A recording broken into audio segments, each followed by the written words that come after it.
Hello there, I'm Liberlita, and today we're going to be going over the state of the Sanderson for 2024. Happy pretty belated Kolos Head Munching Day, everyone, and a belated Christmas. Hope you all had a fun time, and I hope you have a great new year. I wanted to get this video out sooner, but getting through Wind and Truth took me a lot longer than expected, mostly because I was sick for the majority of the initial release, but there was also some other life things going on, but I have finished it. I won't be going over Wind and Truth too much in this video. There will be a section, but timestamp for spoilers. I have some complicated feelings due to some interesting circumstances, but overall, I really enjoyed the ending to Arc 1, and I'm excited for what's to come in the future.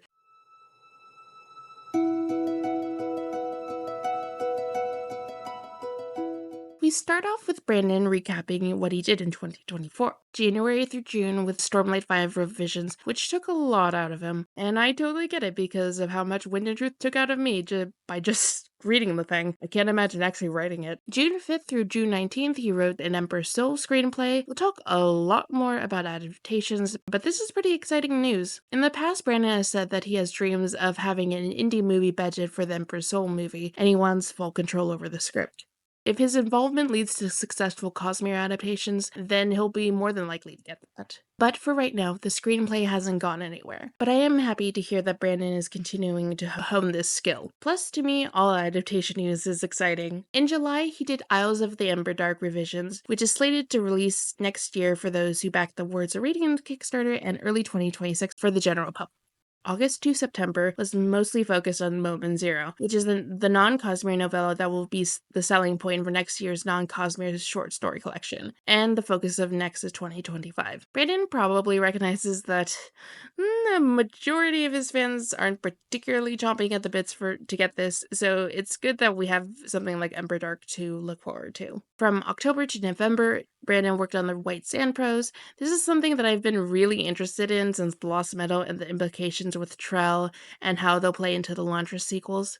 Unfortunately, Brandon didn't finish it during this period. He still has a good idea of where he wants it to go, and that it'll align with the graphic novel as much as possible, and they'll still both be canon. Personally, I'm fine with this, as while I recognize some of the flaws with the graphic novel trilogy, I think the fandom overlooks White Sand way too much. But I will admit, Brandon's prose version is probably going to improve the story overall. And now that the year is wrapping up, Brandon's gearing up to start working on an Era 3.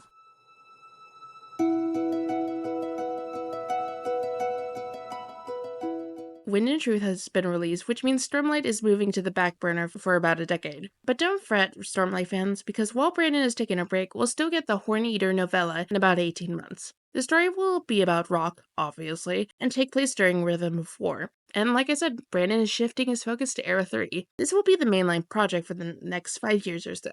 His plan is to write the trilogy straight through and only take a break for the Rock novella. What's more exciting is that Era 3 will mark the return of some familiar, somewhat spike-filled characters from Era 1, along with some new characters. It will follow, as the subtitle indicates, the Ghostbloods and their activities on Scadrial. Brandon has confirmed that it'll take 50 years or so after Era 2. And this is quite interesting, but I won't get that until the spoiler section of Wind and Truth. Here are some of my hopes for Era 3. First, it taking place 50 years later means it's likely that Max, Tyndall, and any other children that Steris and Wax had will still be alive, so I really hope we get some cameos, because Max was such a cute kid, and I can't wait to see how they turn out as adults. What would make me really happy is if in every era of Mistborn, we have a Ladrian character to be part of the main cast. Not necessarily a protagonist, but I really like the idea of every series at least having a prominent Ladrian be part of the main story. Breeze and Alrian are some of my favorite characters, and it's nice to see their legacy continue to be pretty amazing. I love Wax, and I'm sure his children and hopefully grandchildren are also awesome. I cannot wait for both the Era 1 and Era 2 references. Also, every series we need to see the changing of the hat. Come Era 5, I hope we see Scadrians on spaceships, but they take a moment to honor the changing of the hats. It's important, dang it. Now, as for non-Cosmere, the Sideovers will be picked up by the wonderful Jancy Patterson. We can expect her first Sideovers book sometime in early 2026. I love the Sideovers, and I especially love Jancy's contributions with the novellas, so I'm pretty hyped for this new series. And honestly, I hope someday that Jancy can write a Cosmere book. I think it's really cool that Brandon is encouraging co-authors to write in his universe, such as Isaac and Dan, and I would absolutely love for Jancy to be able to do it. I think she would bring something really cool to the table. As for the secondary projects, the Elantris trilogy ought to be finished alongside Mistborn Era 3. Wheel of Time is getting new leatherbounds. Song of the Dead is still in revisions with Brandon's co-author, Peter Rillian, and the publisher, but it has a tentative 2026 release. As for the White Sand Prose version, Brandon has made good progress, but there's still a lot to do. Hopefully he'll squeeze it in somewhere. For Rhythmatist/Warbreaker, Brando Nauseam will remember our plight eventually. Reckoners, Alcatraz, and Legion are finished for now, but there may be a new Reckoners novel by Stephen Bowles. The Night Brigade, Dragonsteel, Silence Divine, The Grand Apparatus, Mythos, the Aetherworld series, Freefall, Seven Layer Burrito World, Unnamed Other Ashen Book are all someday, maybe. Wait, what the fuck is Freefall?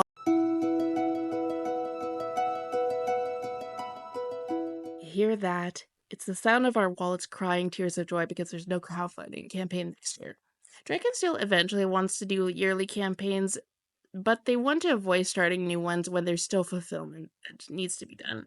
Emberdark won't be fulfilled until 2025, and the RPG still has a lot to do.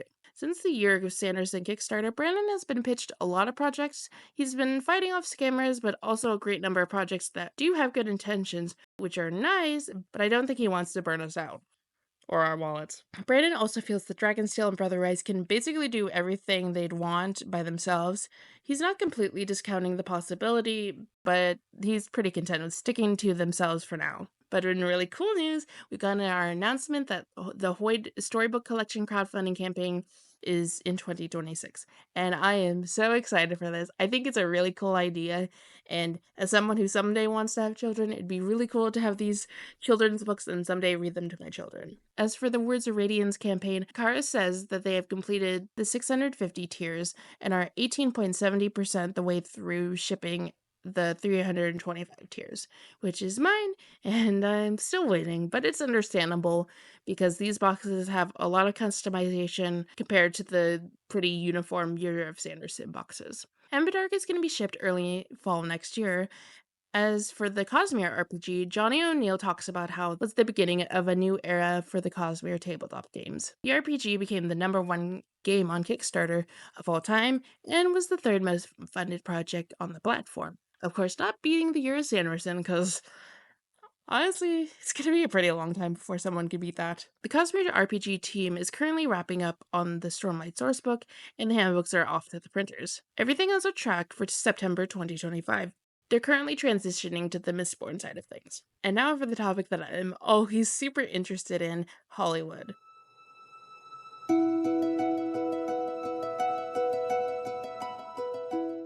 A little while ago, I did a video about the Cosmere adaptations and what I would like to see from them. I'm really happy that Brandon is laying out how the Hollywood process works for him to better inform us on what's going on without honestly breaking any NDAs or having to repeat how the process works over and over again. Plus, I think he feels really bad every time he gets our hopes up and then something happens, especially when the Hollywood stuff is very much out of his control. I mean, just look at what happened at the Year of Sanderson and Hollywood imploding. Brandon explains that this outline is simplified and doesn't account for many corner cases.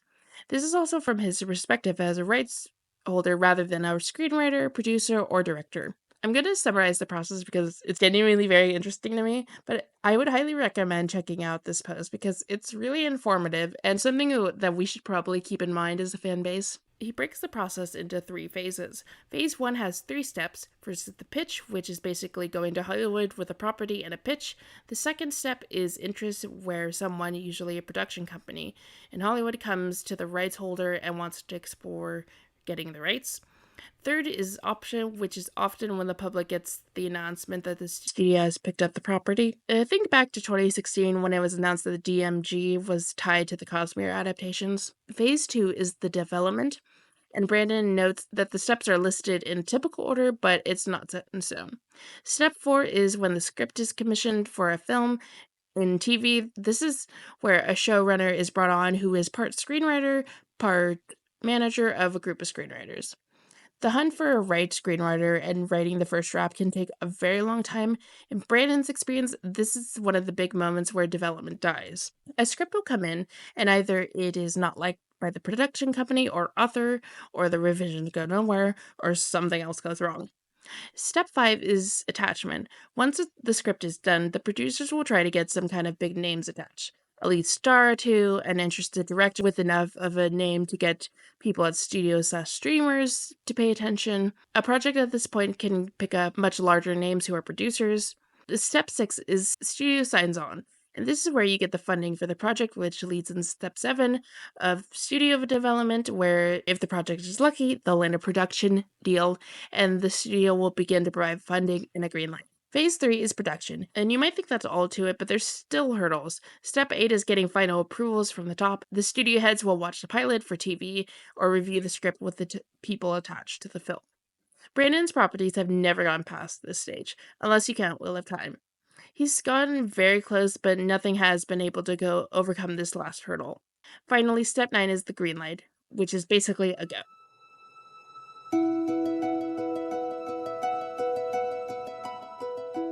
As for Brandon's properties right now, Snapshot is in development for TV and quite far along, so step 7.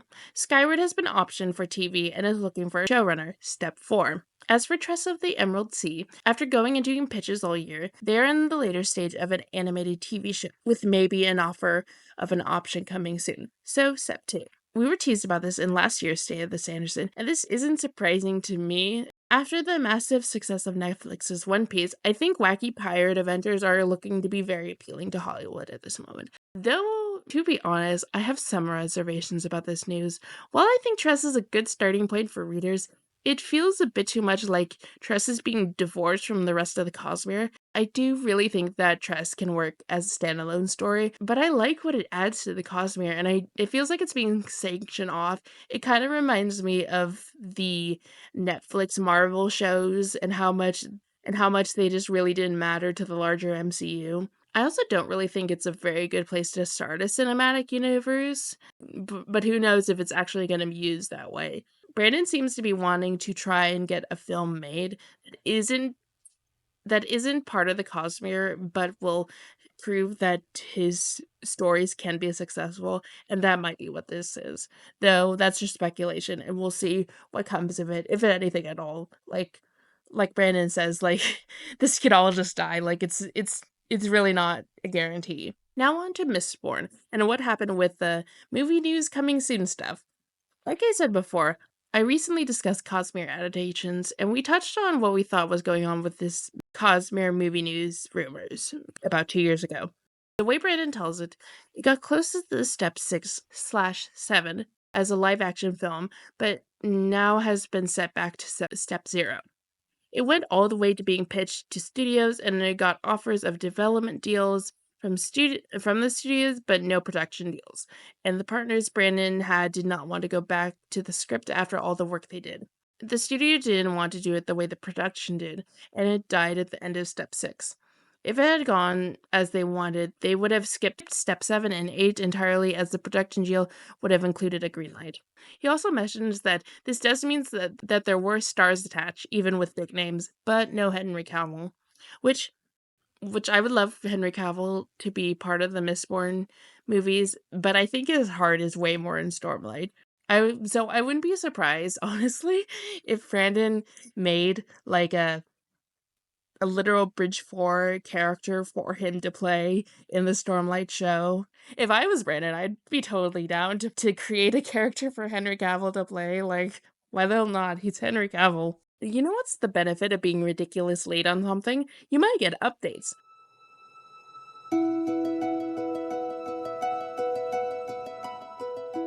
Brandon on Reddit made comments on the Dead Mistborn movie that I thought I would include here. Also, I got notified about these comments by the Cosmere News Network on Twitter, so go follow them.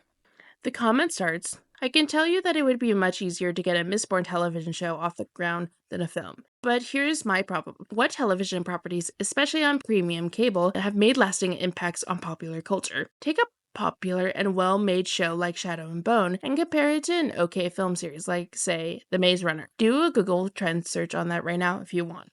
The audience of streamers is so fragmented and people double screen so often that things just don't get traction very often. You can even take something fantastic like Arcane and ask if your grandparents/parents would watch it. My mother would never be interested, but she went to see Lord of the Rings because they were events. Just to pause right there, these are some really excellent points from Brandon. While TV series are capable of creating events, it's just so much harder for them. Films, on the other hand, have an inherent feeling of being events because most people don't go to the movies that often. So there's the feeling of it being special. And when you really think about it, there hasn't been a lot of films that have had this cultural impact. Of course, they exist, such as obviously Game of Thrones, but they're really hard to do. I also really love how much Brandon wants his adaptations to be impactful culturally. It's something that we kind of all want, or at least I do. I know that it will absolutely come with downsides, and for better or worse, the fandom will change. But I just think it's so cool to be able to watch something go from relative obscurity to the next big franchise. I guess that's kind of the humanities major in me. I just find it so interesting to watch. Anyway, Brandon continues with, beyond that, budgets there are getting slashed in streaming too. Do you really want to make a Mistborn series on a budget just to be held up beside other shows that are getting 5 times that budget? It's a tough position. Plus, I think Mistborn is one of my only mainline books that could be adapted to a feature. But this could change for me at any moment. I've given serious thought to it over the years, and I will say our plan for what we are doing was a hybrid. A giant, big budget first film followed by a season of television covering the year between books 1 and 2, which will include all cut content from film 1 that was in the books. Movie 2 would follow book 2, then a season between. Key actors were signed on for both film and television season. But alas, we just could not get the green light. We picked the absolutely wrong time to be pitching a big, new, expensive IP to Hollywood. Hopefully, with things looking up this year, it'll go better moving forward. Honestly, the fact the studio was willing to sign on a film trilogy and I think 2 seasons of TV is kind of amazing. And a feeling I've had for a while is that once Hollywood is ready, the cosmere adaptation will get greenlit fairly quickly. Yes, it'll take a lot of work to get the cosmere adaptations back to the later steps, but this IP is about as popular as a book series can get without an adaptation. It's just waiting to be picked up. If we assume that the Year of Sanderson Kickstarter is what really drew in Hollywood's attention, then it from March until July to get as close as we did. That's pretty quick. I'm curious about the plan for a hybrid with a trilogy of movies plus a couple seasons of television to fill in the gaps. It's better than Brandon's original dream, which was book 1 as a movie, book 2 as a season of TV, and book 3 is back to movies. That honestly seems like way more of a risk for casual fans to miss basically a third of the story. Going with the majority of the content covered in 3 films and then the gaps filled with the season of television is way more acceptable. It's still kind of weird, and I don't know, realistically how well it'll work. I feel like it would be better to just try to go for the trilogy, even if things have to be majorly changed. I think it would just work out well, but I'm not I'm just lame and I don't really I find this stuff really interesting, but at the end of the day, I'm not a Hollywood insider. I don't know what I'm doing. I just have opinions like everyone else. It's also very interesting that they managed to get the key actors to sign on for both films and television. Yes, with the popularity of prestige television, film stars are much more willing to go to television than in the past, but it's still pretty difficult. I'm sure it's a massive headache for the Penguin show basically not be able to use Batman because of this. And that's everything we know right now. Brandon has said no to several offers on the Cosmere properties over the last 5 years. He still really wants to get a Mistborn movie made, but now that it's fallen through, it's back to square one. He has the rights for everything except Skyward and Snapshot. He hopes to be able to announce the creative teams involved soon, but he's learned not to build up too much hype.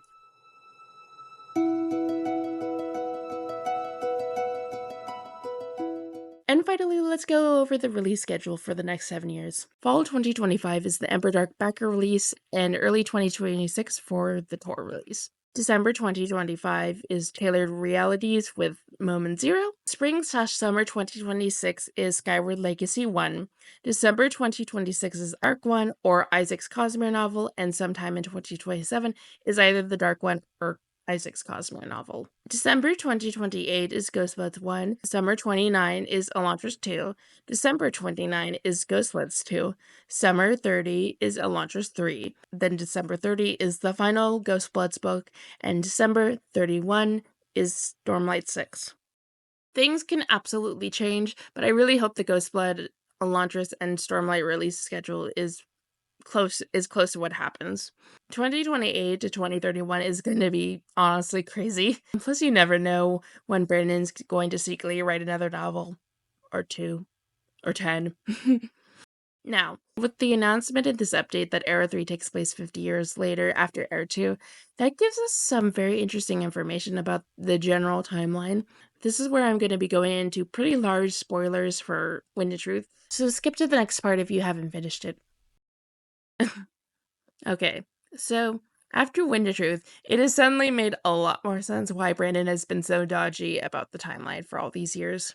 If I'm understanding the ending correctly, Era 2 begins shortly after Wind of Truth, and that lasts for about a decade. The state of the Sanderson confirms that Era 3 takes place about 50 years after Era 2, meaning it's 6 years after Wind and Truth. That leaves 10 to 20 years before Roshar syncs back up to the rest of the cosmere, and their 10-year time skip ends. Which would mean that if Era 3 has the 80s era technology as promised, then 10 to 20 years later for Scadrial will put them at 90s/2000s level technology. I cannot describe how excited I am for Scadrian world hoppers who roll up to Roshar with their flip phones and CD players. This is going to be so much fun and so hilarious. I also wonder how much Roshar will actually have the opportunity to progress their technology levels. Without Stormlight, it's going to become much more difficult for ideas to interact with each other. You no longer have long-distance communication that was provided by spanner reeds or the ease of travel without windrunners/skybreakers. But we'll see in 7 years. And that's it. This year has been a lot for me personally, but one of the true highlights has been starting this YouTube channel. It's always been a dream of mine, and I'm so happy with how it's been turning out. Of course, I can always improve, and I'm still improving, but it's just so wild to think that 300 of you decided you wanted to hear my opinion on the cosmere. I cannot express how I appreciate every single one of you. I'm still planning on at least doing one dedicated video about Wind of Truth, and that'll hopefully come out sometime in January. I've got a couple other things cooking, but we'll see how it goes. And again, thank you so much for your support. And thanks for watching. Remember, there's always another secret.